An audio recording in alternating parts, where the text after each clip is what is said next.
नमस्कार, मी हर्षदा स्वकुळ. अगदी काही तासांवर मतदान आलंय. मागच्या 5 वर्षात काय काय गोष्टी बदलल्यात म्हणजे बघा ना, सोशल मीडिया इतका प्रचंड वाढलाय मागच्या 5 वर्षात. न्यूज चॅनल्सवर आता सॉफ्ट न्यूज अशा काही येत नाहीत. फक्त आणि फक्त राजकारणातल्याच बातम्या असतात, त्यांना स्क्रीन भरून गेलेले असतात. शहरी ते ग्रामीण कुठेही टीव्हीची क्रेज ही कमी झाली आहे आणि डिजिटल मीडियाची क्रेज वाढली आहे. दादांचं पिंक जॅकेट ते राज ठाकरेंचे फ्रेंडली इंटरव्ह्यूज, नेत्यांमधली अचानक आलेली ही मधुरता किती काळ टिकेल माहिती नाही. पण महाराष्ट्र वोटिंग करताना कुठल्या कुठल्या गोष्टींचा विचार करू शकतो. बघा, पहिला मुद्दा की महाराष्ट्र इमोशनल होईल का. 2019 मध्ये बघा, पहिल्यांदा जेव्हा शिवसेना काँग्रेस आणि राष्ट्रवादीबरोबर सत्तेत बसली तेव्हा एक पॉलिटिकल बॉम्ब पडला होता. विरोधकांनी बोंबाबोंब केली होती. अनैसर्गिक युती म्हणजे एक अननॅचरल कोएलिशन, हिंदुत्वाची प्रतारणा वगैरे असे शब्दप्रयोग झाले होते. जनतेला पण असं झालं होतं की अरे वोट दिलंय कुणाला, घडतंय काय. अगदी देवेंद्र फडणवीस यांच्याबद्दल सुद्धा सहानुभूती वाटेल की काय अशी परिस्थिती निर्माण झाली होती. बीजेपी विक्टीम मोडवर होती. पण सत्तेशिवाय काही सुचत नसलेल्या भाजपाला ही सहानुभूती कितपत टिकवता आली हा प्रश्नच आहे. कारण 3च वर्षात त्याच्यानंतर पॉलिटिकल बॉम्बला प्रत्युत्तर पॉलिटिकल अणुबॉम्बचं मिळालं. म्हणजे बघा ना, शिवसेना, एनसीपी पक्ष फोडले गेले, पक्षांवर दावे झाले, नावांवर दावे झाले आणि कुठेतरी महाराष्ट्रातल्या जनतेच्या मनातली ही अनैसर्गिक युतीची सल विश्वासघाती भावनेनं भरून निघाली. हे बघा, ह्युमन सायकोलॉजी की जितकं एखाद्याला कोसलं जाईल ना तितकं त्याच्याविषयी उलटी सहानुभूती पण वाढू शकते, अधिक सिंपथी मिळू शकते. आणि ही ह्युमन सायकोलॉजी कुठेतरी या राजकारणात दिसली. कारण बिट्रेयल, फसवणुकीची भावना शिवसेना, खास करून उद्धव ठाकरे यांच्या पक्षाबद्दलची इतकी तीव्रतेनं महाराष्ट्रामध्ये झिरपली की राजकीय अनैसर्गिक युतीपेक्षा सुद्धा उद्धव ठाकरे आणि त्यांच्या शिवसेनेची झालेली फसवणूक अशा एका पर्सनलाइज लेवलवर जनता अधिक कनेक्ट झाली. त्याचा रिझल्ट आता लोकसभेच्या वेळेस आपण सगळ्यांनी पाहिलाच. तर अनैसर्गिक युतीपेक्षा सुद्धा पक्षाची फोडाफोडी महाराष्ट्र अधिक मनाला लावून घेऊन मतदान करेल का. निष्ठावंत राहिलेल्या आमदारांकडे मतदारांचं पारडं झुकलेलं असेल का, हा एक मुद्दा आहे. दुसरा मुद्दा असा पण आहे, तो म्हणजे अपक्षांचा, बंडखोरीचा. आणि मुख्यत्वे या बंडखोरांमुळे कुठेतरी महायुतीला अधिक ठिकाणी फायदा होतोय का. आणि 2019 पेक्षा सुद्धा गहिरी आता जातीय समीकरणं झाली आहेत. नीट अनालिसिस केलं ना तर एक जाणवतं की जिथे जिथे मुस्लिम बहुल किंवा दलित बहुल किंवा मराठा बहुल मतदारसंघ आहेत तिथे भाजपला मत मिळण्याच्या जिथे जिथे कमी आशा आहेत, शक्यता नाही आहेत, तिथे तिथे अधिक अपक्ष आहेत. पुण्यातलं उदाहरण घेतलं तर पर्वती मतदारसंघामध्ये आबा बाकुल जिंकतील की नाही माहिती नाही, पण त्यांच्या मतांचा फायदा कुठेतरी माधुरी मिसाळ यांना होईल का असंही राजकीय पंडितांमध्ये चर्चा आहे. आष्टीमध्ये मेहबूब शेख विरुद्ध सुरेश धस अशी लढत आहे, पण तिथे भाजपनं भीमराव धोंडे यांना बळ दिलंय. अनेक उदाहरणं सांगता येतील. माजलगावचं उदाहरण आहे जिथे मोहन जगताप विरुद्ध प्रकाश सोळंके आहे, पण आडसरकर हे अपक्षमध्ये आहेत. तर बेसिकली हा अपक्षांचा आणि बंडखोरांचा फायदा नेमका कोणाला होणार आहे याचाही विचार यावेळेस मतदारांकडनं मत देताना केला जाईल का, हा एक मुद्दा आहे. आणि कसं आहे ना की आपण जिंकून येऊ नये पण दुसऱ्याचा उमेदवार पडला पाहिजे, या मानसिकतेतून सुरू असणाऱ्या पॉलिटिक्सचं फ्युचर मात्र आता महाराष्ट्रातली जनता ठरवणार आहे. करेक्ट कार्यक्रमात 5 वर्ष जनतेला गुंडाळल्यानंतर जनतेला आता करेक्ट कार्यक्रम करण्याची संधी मिळणार आहे. धार्मिक भीती घालवणारा नेता हवा आहे की रोजमर्रे की जिंदगी जरा तरी सुधारू शकेल असा विजन असणारा नेता निवडायचा आहे, हे ठरवण्याची आता वेळ आलेली आहे. तिसरा मुद्दा आणि त्यातनंच त्यामुळे येतो तो म्हणजे सर्वसामान्यांचा, मिडल क्लासचा आणि शेतकऱ्यांचा. सगळ्यांना सगळं दिसतंय, कोणीही डोळ्यावर पट्टी बांधून नाही आहे, जनता सब जानती है.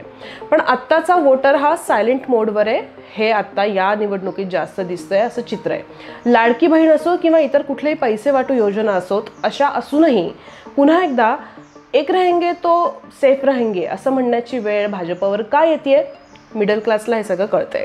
एकीकडे मुस्लिम महिलांना लाडकी बहीण म्हणायचं, हां म्हणजे टेक्निकली योजनेसाठी, पण दुसरीकडे बटेंगे तो कटेंगे म्हणत धार्मिक नॅरेटिव्ह सेट करायचं, हे कॉन्ट्राडिक्शन, हा विरोधाभास सुद्धा वोटर पाहतोय.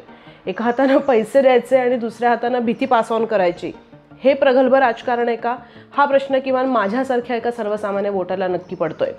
कुठल्याही समाजात ना एक लक्षात घ्या, ह्युमॅनिटी जर टिकवायची असेल ना, एक विजनरी पिढी तयार करायची असेल तर 2 गोष्टींबरोबर खेळ केला नाही पाहिजे. ते म्हणजे एज्युकेशन आणि मेडिकल सिस्टीम, आरोग्य आणि शिक्षण. आज ही परिस्थिती आहे की आज दोन्ही गोष्टी प्रॉफिट मेकिंग बिझनेसेस झालेल्या आहेत.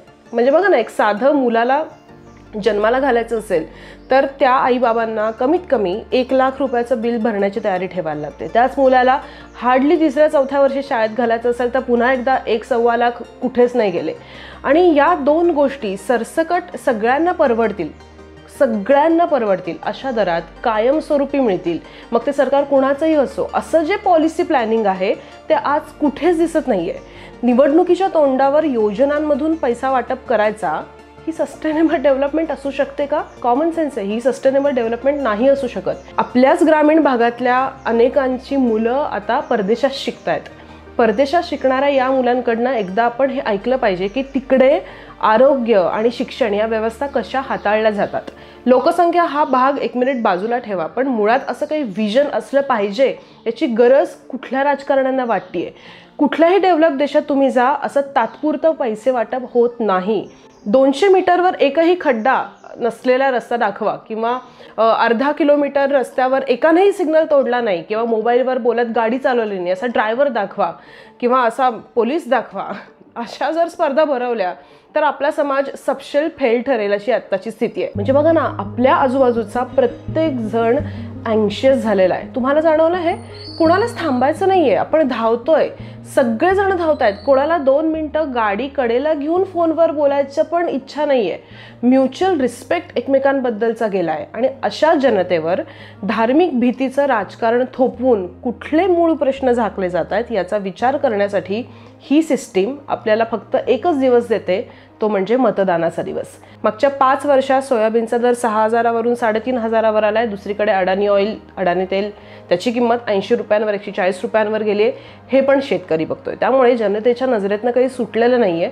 फक्त आपण योग्य वेळेला योग्य रिॲक्ट होण्याची गरज आहे. थोडक्यात मला हे सांगायचं आहे की राजकारणी किती समंजस, विजनरी राहिलेत यावर खूप मोठं प्रश्नचिन्ह आता निर्माण झालंय. पण आता निकालातून महाराष्ट्रातल्या जनतेचं एक सामुदायिक शहाणपण किंवा समजूतदारपणा दिसेल ही आशा आपण नक्कीच करू शकतो. आपल्याला महाराष्ट्र कसा पाहायचा आहे, म्हणजे इमोशनल पाहायचा आहे, प्रॅक्टिकल पाहायचा आहे, का खरंच प्रगल्भ महाराष्ट्र म्हणवून घ्यायला आपल्याला आवडेल, हे आपण ठरवणार आहोत, उद्या ठरवणार आहोत. राजकारण्याने या 5 वर्षात महाराष्ट्राला गुवाहाटीपर्यंतचं टुरिझम दाखवलं. झाडं, फळं, फुलं याच्यावरच्या कविता दिल्या, अगदी फॅशनही शिकवली पिंक जॅकेटमधनं. पण आता जनतेला बघायचं आहे की या नेत्यांमधला विजनरी नेता कुठला आहे, आणि जो आपली रोजच्या आयुष्यात येणारे प्रॉब्लेम्स हे कुठल्याही धार्मिक भीती न दाखवता त्या प्रॉब्लेम्सवर कॉन्सन्ट्रेट करून आपल्याला त्यातून बाहेर काढू शकेल. त्यामुळे मतदान नक्की करा. पुढचा व्हिडिओ लवकरच घेऊन येते. आपल्या चॅनलबरोबर तुम्ही जोडले गेलेले आहात आणि तुम्ही सपोर्ट करताय म्हणून हे चॅनल चालू राहतंय. त्याबद्दल तुमचे मनापासून आभार. पुन्हा एकदा नक्की सबस्क्राईब करा ज्यांनी केलं नसेल, आणि हा व्हिडिओ जास्तीत जास्त लोकांपर्यंत पोहोचवा. धन्यवाद.